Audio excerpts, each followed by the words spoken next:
to be here with you today. So just to give you an overview of the key points I'm going to be speaking through today.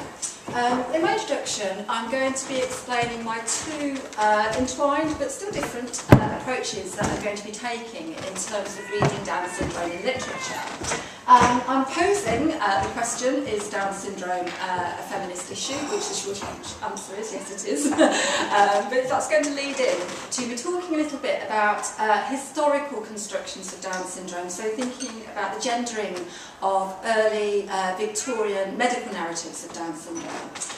Then I'm going to give a couple of readings of examples of Down syndrome in contemporary women's writing. That's going to be in the novel The Fifth Child by Doris Lessing and Colleen Faulkner's Just Like Other Daughters. Can I just ask, has anybody read those? Is familiar with either of those at all? Yeah. Okay, cool, good stuff. And then I'm going to conclude by looking at Jessie Ball's Census. Is that one that anyone's familiar with? Came out in 2018. Okay.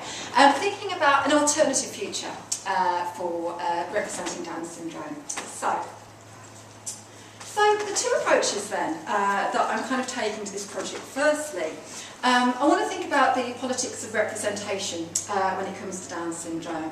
So thinking through the legacies of certain 19th century stereotypes and ideologies which persist in contemporary fiction. But I want to begin with a bit of a disclaimer to that as well, because I'm aware that, you know, kind of just doing a typology of kind of representations of characters with Down syndrome in contemporary fiction might be considered to be a retrograde step in some ways. So as Claire Barker has argued, the narrative prosthesis approach to disability representation can kind of become a critical cul-de-sac in some ways, in which literary kind of depiction, representation becomes, quote, inescapably oppressive in her terms. So Michael Berube suggests that aspects of David Mitchell and Sharon Snyder's approach might, quote, give the impression that the disabled body is always already a matter for interpretation and the non-disabled body is not. Indeed, I must say, you know, when I've started thinking about kind of representations of Down syndrome in fiction, it's kind of like shooting fish in a barrel, because at the end of the day, you know, the representations are not particularly progressive.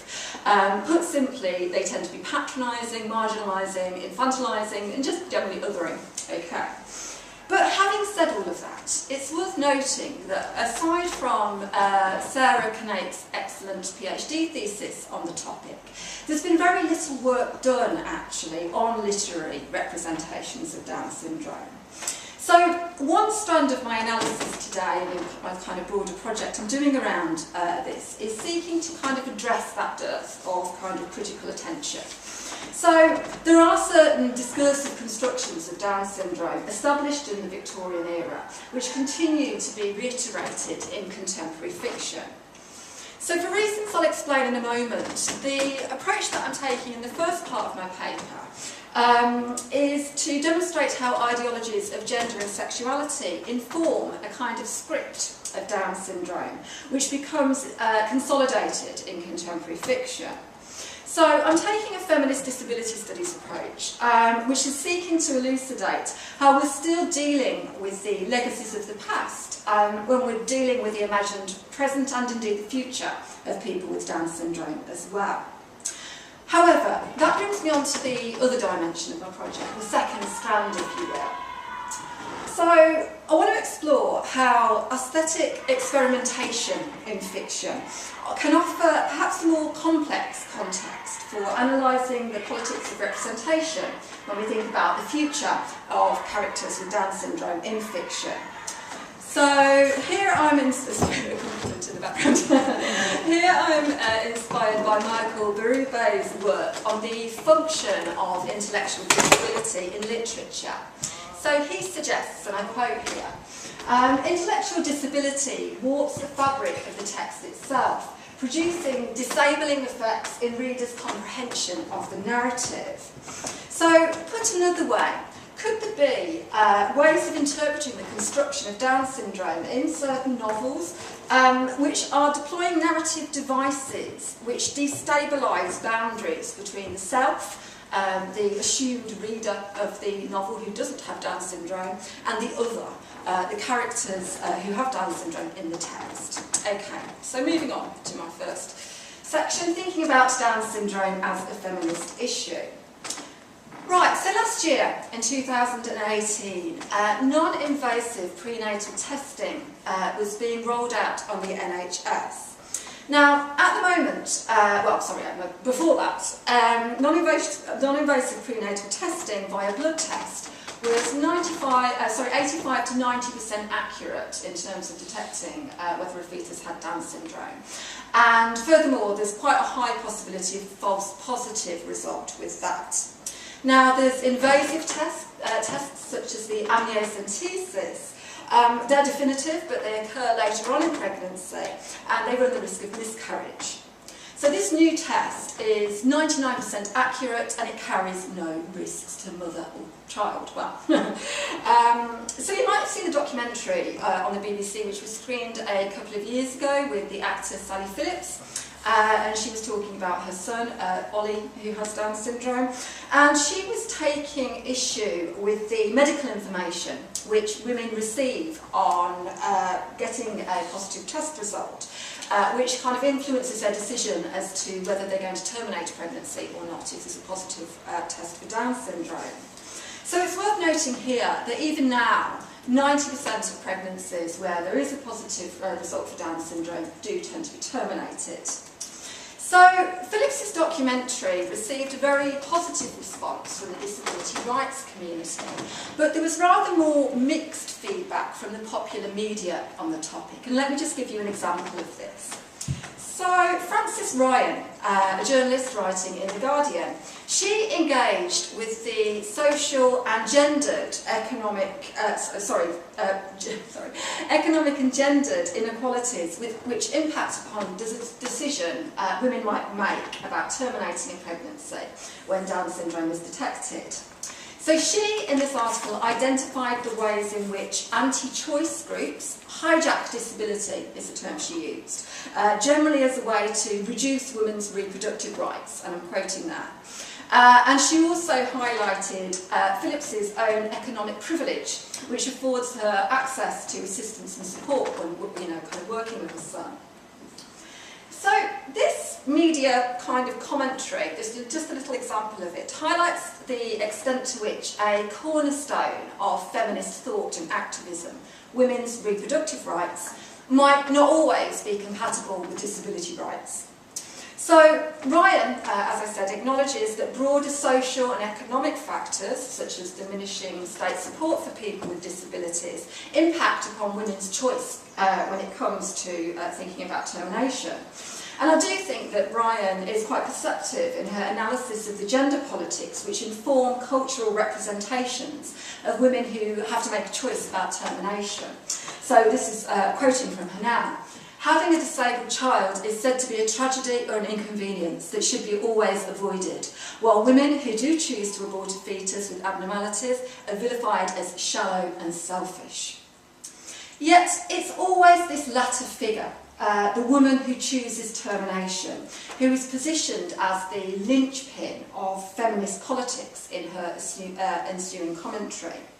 Indeed, it's that focus, the woman with a child, kind of having a pregnant woman having to make a decision. That focus on her is echoed in the feminist debates and disability studies debates about Down syndrome, largely. That actually feminist issues are relevant to the lives of girls and women with Down syndrome is rarely discussed. So, part of what I'm doing today is attempting to seeking to address that absence by thinking about the representation of Down syndrome in two novels. As I said, Doris Lessing's The Fifth Child, which was published in 1988, and Colleen Faulkner's Just Like Other Daughters, 2013. So, both of these novels have a shared focus on mothers and the daughters have Down syndrome. Significantly, these are not texts which engage substantially with women's reproductive rights in relation to Down syndrome. Put another way, they don't really discuss the termination plot, as I call it. Instead, in various ways, these are novels about family life with Down syndrome, which of course is gendered, and also about attitudes towards girls and women who have Down syndrome.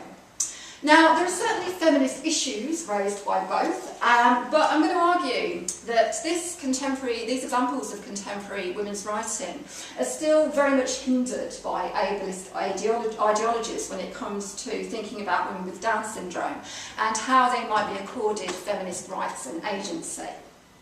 But before that, I want to begin with a bit of a context for talking about early medical writing about Down syndrome, which actually has constructed various gender stereotypes, which troublingly still persist today. So my exposure of the legacies of past medical prejudices, which still inform the present in cultural representations of Down syndrome, aims to show that Down syndrome can be understood as a feminist issue after all. Okay.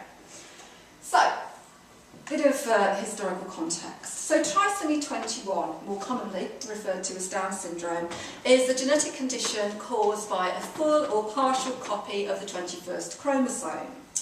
The characteristics of Down syndrome include some degree of learning impairment, although that can vary greatly depending upon the individual and the environment in which they're in. It can involve physical growth delays, and it has some distinguishing physical features as well. The additional chromosome occurs by chance, and the cause is unknown, but there are certain factors which are said to increase the chance, such as a woman's age when she becomes pregnant. So I've tried to represent the facts of the condition in a reasonably neutral way there. But that really belies a really kind of troubling history of medical investigation, classification and commentary, which is fraught with ideologies of race, but gender and sexuality as well. So John Langdon Down, I've put a picture of him on the slide here, he was the medical superintendent of the Earlswood Asylum for Idiots in Surrey from 1858 to 1868. And while he was at this asylum, he identified a group of patients who shared certain physical characteristics. He authored the first article, which was seeking to define these characteristics as a condition, and this was entitled Observations on an Ethnic Classification of Idiots, and that was published in 1866. So his work introduced the concept, and I'm quoting here, of the Mongolian type of idiocy.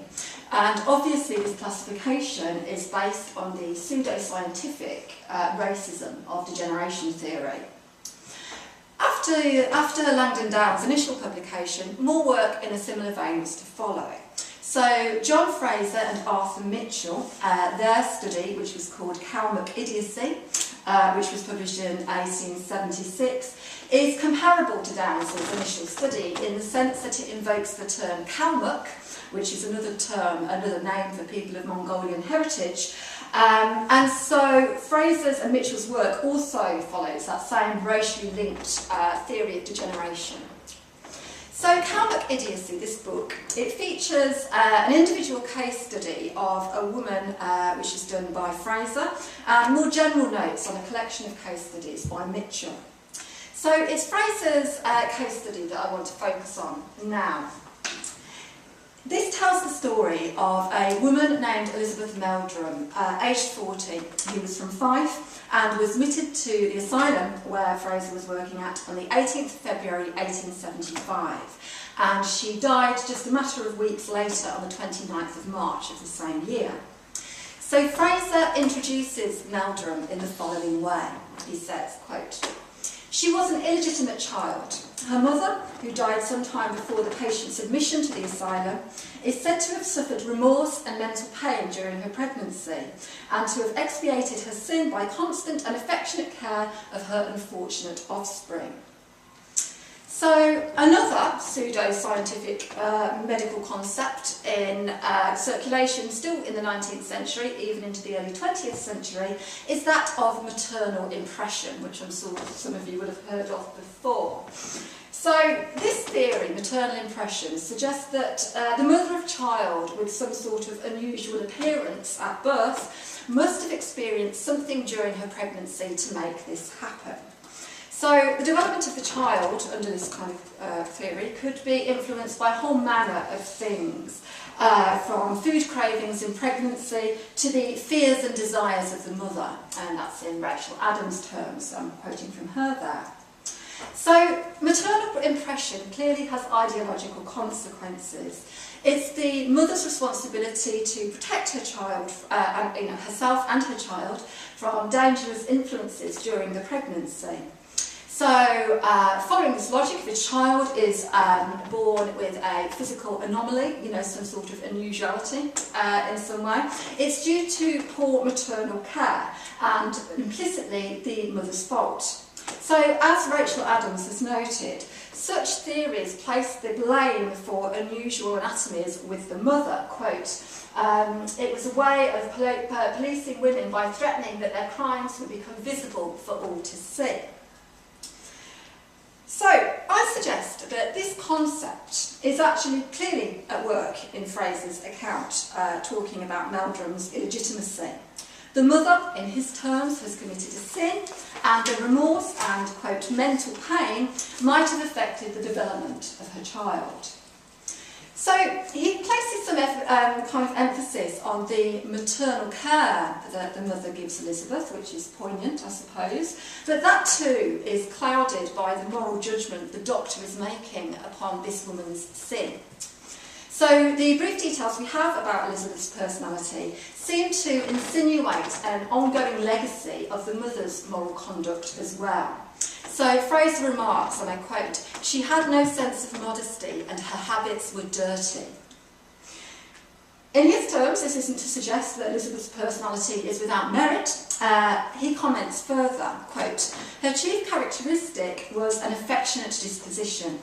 This was evidence of her kind, contented and happy expression, and by her grasping the hand of anyone who took notice of her, patting it and putting it to her cheek. At times she had the peculiar habit of putting one's hand on the back of her head and indicating she wanted it smoothed."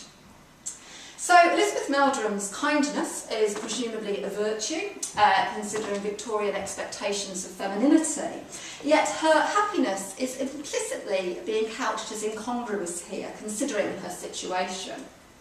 Indeed, her affectionate behaviour is deemed to be a peculiarity, and coupled with that judgment on her lack of modesty, and that remains kind of undefined, an image emerges of a naive, overly familiar and socially inappropriate individual. So that reference to her reaching out for physical contact with anyone, is the term he uses, certainly violates Victorian expectations of womanly decorum, and even perhaps insinuates a promiscuous desire for physical affection. Okay. So, I want to turn now to have a look briefly at Doris Lessing's The Fifth Child, as I said, published in 1988. So The Fifth Child tells the story of a couple, David and Harriet, who have a number of children in close succession, much to the annoyance of their family, who believe they're being selfish by doing this. Nevertheless, they're happy, their first four children are healthy, and they're quite smug in lots of ways about the life they're living. On the other hand, Harriet's sister, Sarah, gives birth to a baby with Down syndrome, and I'm quoting from the novel here. Harriet said to David privately she did not believe it was bad luck. Sarah and William's unhappiness, their quarrelling, had probably attracted the Mongol child. Yes, of course she knew one shouldn't call them Mongol. But the little girl did look a bit like Genghis Khan, didn't she? A baby Genghis Khan with her squished face and her little slitty eyes. So not only does the novel offer the possibility that an unhappy couple might be a factor in producing a child with Down syndrome, and obviously note Harriet's lack of hesitation in deploying racist terminology and stereotypes here, the child herself is deemed to create further unrest in this already troubled family. So of William, Sarah's husband, this is what the narrative voice suggests, and I quote, "He had left Sarah twice and come home again. It was evident to everyone this was a process that would continue. The trouble was that he was distressed by physical disability, and his new daughter, the Down syndrome baby, appalled him." Now, The narrative voice does little here, or in the ensuing, continuation of the plot, to condemn William's distress. Indeed, it's rather as if his response is reasonable given the circumstances. So the responsibility kind of covertly for producing this marital unrest seems to shift to Sarah. However, ironically, a similar fate befalls Harriet. Her fifth pregnancy is difficult, fractious, and she produces a fifth child called Ben, who is deviant, violent, and described as some sort of atavistic aberration. I mean, actually, this novel is really interesting for all sorts of reasons from a disability studies perspective. It's kind of been really kind of understudied, I think, from that point of view. But anyway, but this arrival of Ben does little to mitigate the sort of very kind of limiting representation of Amy, the child with Down syndrome. So as she grows older, she's evidently a beloved member of the family. She's described as being, quote, full of love and kisses, and everyone adored her. But of course, we're reminded here of Elizabeth Meldrum, that Victorian stereotype, and her affectionate disposition. Now, Amy is never depicted in a sexualised way, but her loving nature, and I put that in scare quotes, is figured as making her vulnerable, a potential target of Ben's violence, which has already been enacted on family pets. And I think that connection of the child with Down syndrome with the family pets obviously kind of reiterates really troubling ideologies of the kind of, subhuman kind of nature of people with intellectual disability, which has kind of been floating around for a long time. So Amy, basically, has no future in this narrative. She fades quite quickly from having any significant role as the plot develops, and so implicitly she remains a perpetual child in the reader's imagination. So I want to turn now to Colleen Faulkner's Just Like Other Daughters. So this was published in 2013. So this is narrated mainly from the perspective of Alicia. She is an academic and she has an adult daughter with Down syndrome whose name is Chloe. So when we're first introduced to their relationship in the book, Alicia appears to be a staunch defender of Chloe against societal prejudices. She condemns her ex-husband for his lack of interest in Chloe, which Alicia suspects is due to his desire for a, quote, normal child, whatever the hell that is, end quote. So Faulkner's novel is also notable for including the first-person narrative voice of Chloe, one of the very few novels to include a narrative perspective from a character with Down syndrome. I haven't really got time to go into that in detail today, but if you want to ask me about it at the end, please do. Okay. So in addition, Alicia is happy with her separation from Randall. Having a child with Down syndrome was neither due to or a cause of this marital breakdown. Basically, Randall is a serial philanderer, and he's already on to his fourth wife. Alicia was the second. But there's some really troubling stuff, actually, which emerges as this plot develops. Alicia becomes increasingly concerned about Chloe's relationship with a young man with intellectual disability called Thomas, AK. So listen to this quotation, which is Alicia witnessing a passionate embrace between the young couple. Quote, "She's always been a hugger. Down syndrome people tend to be physically affectionate, but I've never seen her behave this way. How can she know about kissing on the lips and what it means?" Again, the spectre of 19th century stereotype of inappropriate physical affection with women in Down syndrome. So Alicia's anxiety about her daughter's vulnerability to sexual approaches might be deemed understandable, kind of, but it feeds into broader cultural anxieties about the sexuality of people with disabilities, much more broadly, actually. So despite Alicia's misgivings, Chloe and Thomas, their relationship develops, they get married, Chloe falls pregnant. So the novel depicts the young couple as unable to deal with the pressures of adult life, and they separate. Chloe dies in childbirth, a tragedy which is foreshadowed throughout the book. You kind of get the impression Chloe doesn't have any future when you're reading the novel. However, on her deathbed, she is delivered of a healthy boy, and I put that in scare quotes, because healthy in the context of this novel means without Down syndrome. So these are the closing lines of the whole text, where Alicia is with her new partner, Mark.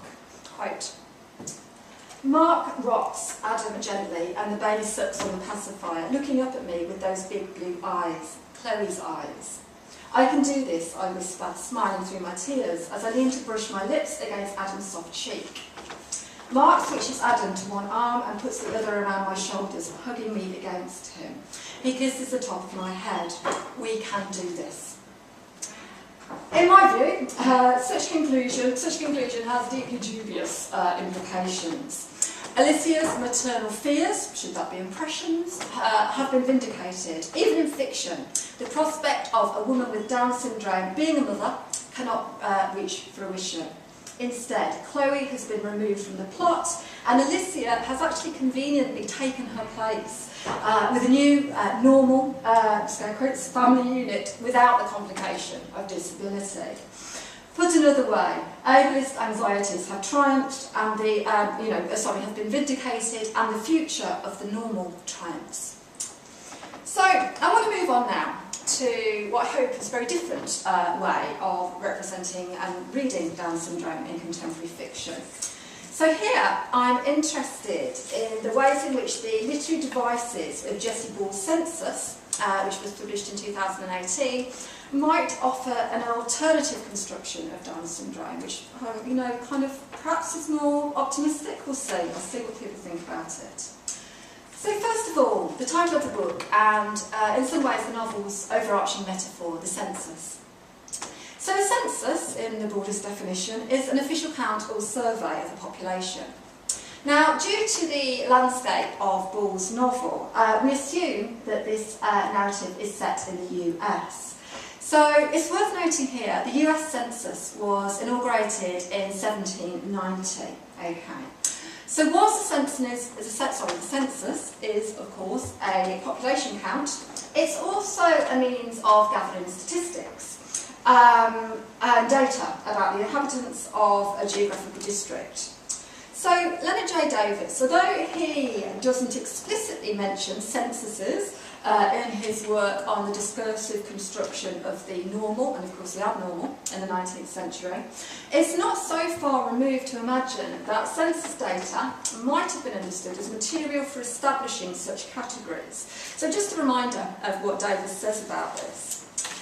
With the concept of a norm comes the concept of deviations or extremes. When we think of bodies in a society where the concept of the norm is operative, then people with disabilities will be thought of as deviants.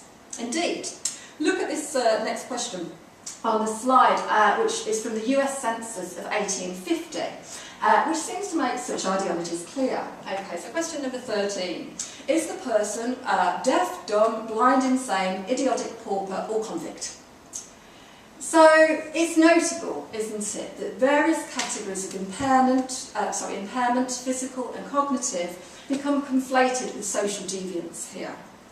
And furthermore, the imagined census taker kind of is positioned as having a responsibility to use their perception to categorise cognitive difference as well, to classify insanity or idiocy themselves. So the census taker thus becomes an instrument of the establishment of the boundaries between the normal and the abnormal.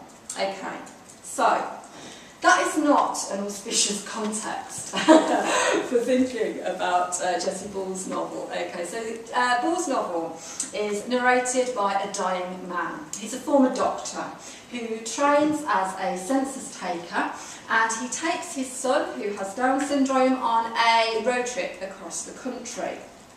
So the unnamed narrator has got a plan to complete the census before his health fails him. And when his health deteriorates to such an extent, what he intends to do is to put his son on a train, send him back home to a family friend who they've arranged is going to care for him. His wife, the son's mother, has died some years before. However, it becomes apparent very early on in the novel that this isn't an ordinary census. Indeed, this narrative is remarkable for the fact that the precise nature of this census, who organises it, what's the process, what data is captured, and to what uses it is put remain obscure. As the narrative progresses, it's revealed that the narrator's methods for census taking have been questioned. So his superior at the census office informs him that he's not satisfactory in his approach, and he tries to explain the significance of their endeavours to the narrator. So quoting from the novel here now. Oh, I'm moved on. There we go. Quoting from the novel here now. This work, he said, there were tears in his eyes. This is the real work, he told me. I loved him then. But his hands were covered in the rings of different societies, and I could not look at them. I have always despised people who join societies. In general, I feel that groups of any kind are for the weak.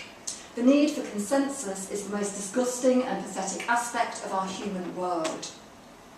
So although he's touched by his superior's devotion to his work, the narrator evidently does not want to toe the party line here. His disparagement of groups, I think, speaks of discomfort with the concept of the norm, the average, the standard. And surely there's a slippage at work here between consensus and census, which might be suggestive of his antipathy towards the logic of sameness, categorisation, standardisation. That we have a subversive census taker in our midst becomes clearer when he and his son encounter a particularly resistant and difficult household for the census. So here the narrator is talking of the father of this household, and I quote, "He asked me what it was we were trying to do. I said that this was a difficulty for me also. It is hard, I said, convincing someone else to do something the value of which you do not understand." That matter of understanding is also metatextual. As readers of the text, we're placed constantly, I think, through the narrative in a position of confusion, struggling to understand the meaning and purpose of the narrator's work and role. And of course, those concepts of understanding and knowledge are particularly loaded when we're thinking about representations of intellectual disability. Actually, ironically, for much of the novel, the reader possesses neither knowledge or understanding of what's actually going on. So, the narrator's son, he participates in his father's work, and as their journey continues, he lets him. So, in this next quotation, he's describing the son's approach to the role as census taker, and I quote, "My son's questions were met with some confusion. He would repeat each query many times, which is also what I often have to do, and he wrote the answers down in a large folio notebook. He is not proficient in writing, but likes to do what I think of as some sort of semblance of writing. So it was as if their answers were recorded in some inscrutable simulacrum of wavy lines. The man kept peering over to see what it was that was being written, but my son held the folio at such an angle that it could not be seen." Okay. So the confusion which is generated by the son's questions and his eccentric method of recording the answers could initially be interpreted as representing the son's cognitive limitations. However, given that context of the obscurity of the census's purpose, that the questions of themselves actually might be confusing seems quite likely, actually. So the son's idiosyncratic method of capturing data actually connects him to his father. Whilst this is the son's own, kind of strategy of capturing data, his father has already undermined the very concept of the census with his own lack of understanding about what the purpose actually is. And so, actually, the son's method here is just as valid as his father's. Of course, there's a sort of, a delicate irony, I feel, in having a character with Down syndrome quite gently subverting the purpose of a traditional census in this way, implicitly resisting the keeping of objective statistical records that could be used to shore up any norm. So this brings me on to the matter of representation. How is this son depicted in the novel? So Jesse Ball's foreword to the novel is a useful reference point here. He explains his motivation for writing the novel was his relationship with his brother Abraham, who died at the age of 24 and who had Down syndrome. So here he is discussing the difficulty of marshalling memories into narrative, and he states, and I quote, "I didn't see exactly how it could be done, unless I realised I would make a book that was hollow. I would place him, symbolic of his brother, at the middle of it and write around him for the most part. He would be there in effect." So this is interesting to me. He positions the character with Down syndrome as central, but also the impossibility of literal or accurate representation. Writing around, to me, suggests a resistance to tackling issues directly. It's a form of deviation, avoidance in some way. But the character he's constructing here is seemingly still supposed to be an active agent, a dynamic agent, creating an effect. Presumably that means in terms of narrative device, but also in terms of how he motivates other characters to behave as well. Now, many basic facts, I suppose, of the son's characterisation are missing from the novel. His physical appearance is not described. He is not named. He is not given an age. Actually, it's not even mentioned that he has Down syndrome. We only know that because of Ball's foreword to the novel. We learn snippets of information about what he likes and dislikes about the situations they encounter on the journey, and those give us some insights into his personality. But mainly, what we're being told about is how different characters interact with him. So this could be understood as exemplary of A.T. Keeson's concept of aesthetic nervousness when it comes to literary representations of disability. And I quote, I haven't put the, oh no I have, sorry, I thought for one moment I hadn't put it on the slide, but I have. And I quote, aesthetic nervousness when the dominant protocols of representation within the literary text are short-circuited in relation to disability. Furthermore, to have a character with Down syndrome as an absence, a blank or question mark might also be considered to be a profound ethical failure of the narrative in some ways, the ultimate in marginalisation. But it's crucial to note here that actually there's a comparable aesthetic nervousness about all of the characters we encounter in this text. Occasionally, we might be told a detail of their clothing, something like that. But generally speaking, no character is named. Their physical appearance, occupation, status, any distinguishing features are rarely described. We only get an impression of them from their interaction with the narrator and his son. In effect, they are being judged by their actions and behaviour. Okay. So I want to suggest that there is a politics, there's a political import to this failure to show and tell. For actually, literary constructions of characters with Down syndrome do tend towards hyper-representation. There's a consistent focus on the difference of physical appearance, of intellectual cognition, of speech, of behaviour. So good against this, Census's refusal to adhere to the dominant protocols of representing Down syndrome means that the reader's expectations are challenged and potentially shifted. We have to take the son as we find him, and we have to judge the other characters by their reactions to him as well. And there's a genuine mix of attitudes towards the son. Anxiety, rejection, kindness, cruelty, acceptance, I could go on. But what's also fascinating is that the specifics of any cruelty, misunderstanding or marginalisation that the son encounters are also absent from the narrative. Now, the narrator is often remembering scenes of his son's rejection by others, and he's also recounting scenes quite regularly in the present where the son is kind of treated badly by other people. But the specific terms of rejection are always obscure. Okay, for example, when explaining how it would be when the family went out and about, when the mother, his wife, was still alive, he tells us that someone in a crowd, quote, perhaps asked some hideous question, some completely unnecessary question. So, in the present of the narrative, when he's standing with his son at an ice cream shop, I quote, I remembered specifically a painful incident that happened 20 years before. It isn't worth mentioning though, because it's like every other such incident. So what is the import of this resistance to detailing in precise terms of society's rejection of his son? I suppose it could be criticised for kind of glossing over the details of the discrimination which people with disabilities face. But there's also potentially a dignity here, an elegance to this denouement.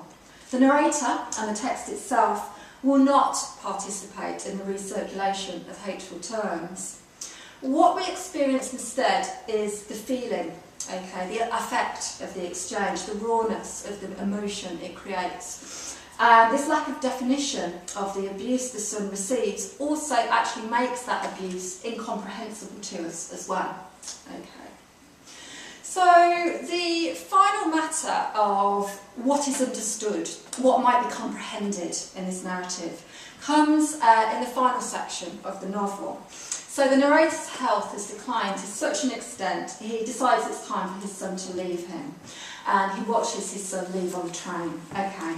So while he's doing this, the narrator remembers an incident in the past when he came to collect his son from his school, and a group of boys there appeared to be making fun of him in some way.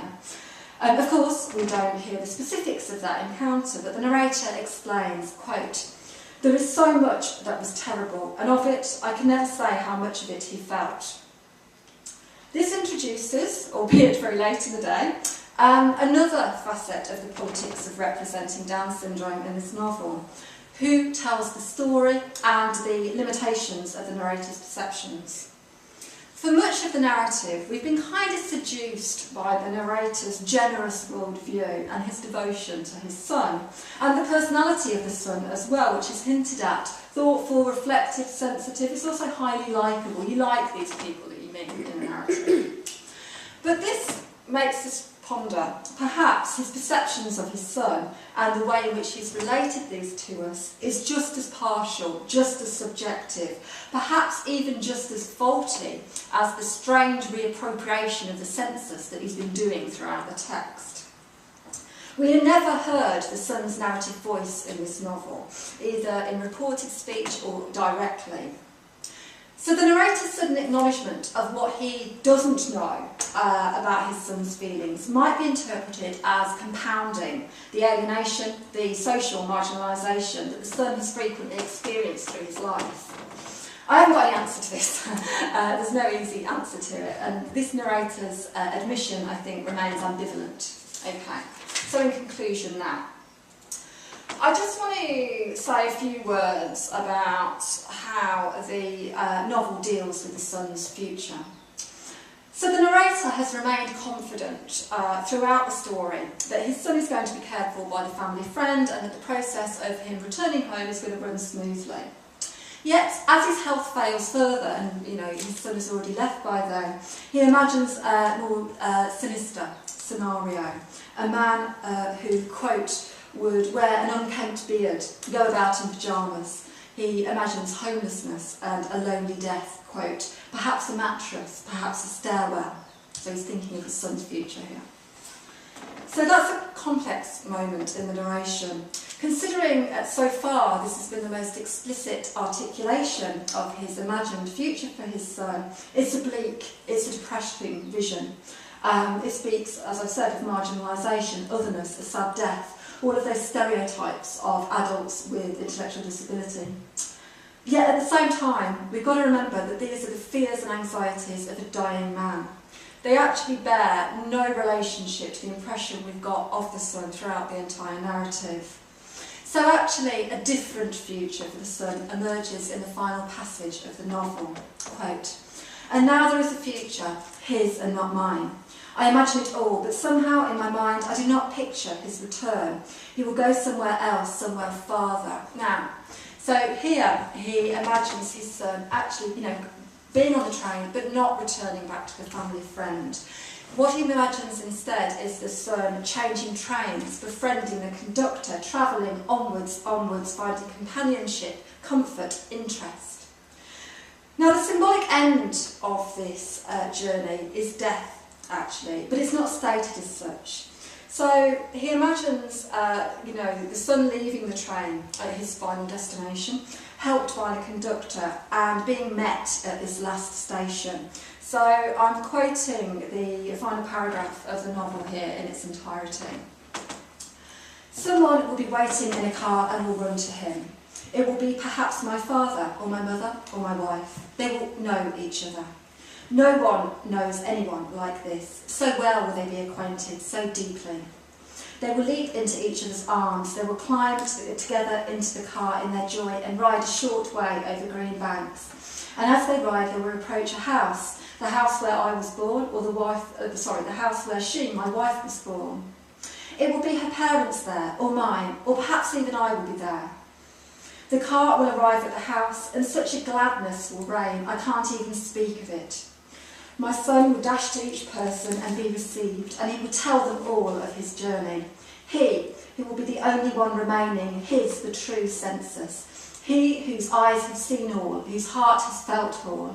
He will speak of it to them, and in that place, that impossible place, all that he says will be understood as if it had, as it never had been, and will pass into something far above the brutal retching of this earth that bites with its mouth and spits with its teeth, this earth that never gives without taking. So this is a moving conclusion, but again ambivalent. That vision of the son's travel for the future is significant. The narrator has mentioned at one point earlier in the text that they tended not to travel as a family group, for the couple feared the prejudice that his son might encounter. Yet the very process of this narrative, the story that the narrator has been telling of their journey undertaking the census, has overcome this limitation on the father and son's lives. And that metaphor of the son's continued journey is also evocative. An imagined future of agency, exploration, happiness, even a future, which is actually what so many characters with Down syndrome in contemporary fiction tend to be denied. So the imagining of the family reunion in death reveals the true significance of this census taking. The son has always had a crucial role in this. The meaning, actually, that we've been looking for throughout the novel is what he might say about his perception of the world. And yet, the narrative voice marks that epiphany as impossible, at least within the confines of this life, this novel. So, the future of Down syndrome is being people with Down syndrome is being offered as one in which they can speak, be truly understood and be heard, literally and symbolically, of course, metaphorically as well. And yet, those words still remain unspoken in Census. Again, I wonder whether this is a failure of the inclusive politics of the novel in some way, that the narrator hasn't allowed space for his son's voice, and metatextually, neither has Ball. But what would that voice sound like? What would it actually say? Perhaps this is why the novel must end here, okay? Because the future, where authors with Down syndrome write novels from their own perspectives, is yet to come. Thank you very much.